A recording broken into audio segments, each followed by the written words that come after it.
இறைவன் பெயரால என்றும் துவங்கும் எல்லா காரியமும் நிறைவு கொண்டு எழிலாய் திகழும் நீங்காமையாகும். ஆர்வமுடன் நாளும் அன்பு கொண்டு மேலும் அழகாகவே முறையாகவே தினம் கூறுவோமே. அழகாகவே முறையாகவே தினம் கூறுவோமே. அருளாளனும் அல்லாதான் அன்பாளனும் அல்லாதான். அருளாளனும் அல்லாதான் அன்பாளனும் அல்லாதான். திருநாமம் ஓதிடுவோமே தீமை நீங்குமே.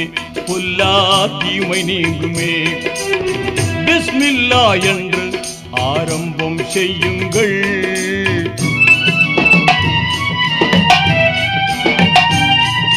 தொல்லை அணுகாமல் துன்பம் தொடராமல் நம்மை காத்திடுமே.